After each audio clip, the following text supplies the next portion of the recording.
So compounding, why are we regulating? Well, we had the issue of the Aspergillus outbreak with the New England Medical Compounding Pharmacy, where 53 patients died and 680 got Aspergillus meningitis. And the FDA then looked into these big compounding pharmacies and found all kinds of violations and sterility issues. I think they had like rat droppings in that pharmacy, New England Medical Pharmacy. It was just a big mess. So of course, when that happens, then Congress gets into the act and they say, oh, well, we got to protect the public.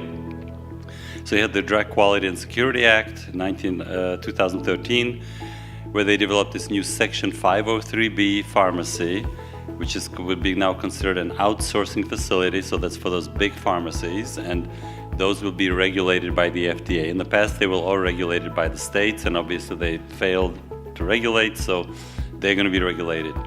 The problem is that the FDA then decided, well, you know what, there are these big pharmacies, but we've got also other compounding going on.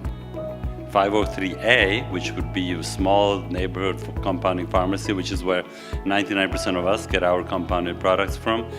And of course, what people do in their offices, they're compounding too, so we're going to regulate that. The one that is a bigger concern to us is the FDA in sanitary conditions draft guidance, which they published in August of 2016. It's not final, but basically, if you do an in-office compounding of a sterile substance, they would expect you to have an ISO level 5 sterility, which is basically what you would do almost in a factory or in one of these big pharmacies where you've got a laminar flow hood, you've got the gown, mask, all kinds of garb, and all sterile, everything very sterile.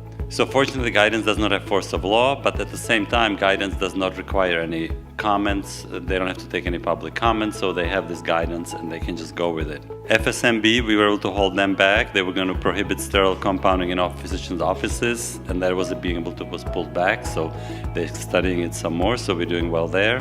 Fortunately, we are getting some traction with people listening to us, but this stuff is not just something, well, it's not going to happen, that's crazy.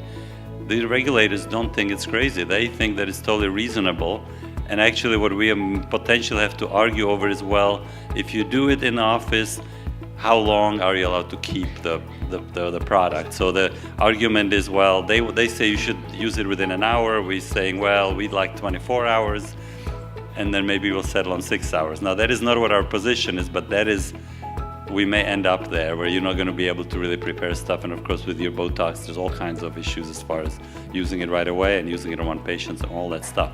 So it's all in flux, and hopefully by next year we'll have some progress, but you never know, because unfortunately these people don't listen to science. They listen to, if someone else says that you have to do something, then they will all follow, and it's not really you really can't approach them with logical arguments.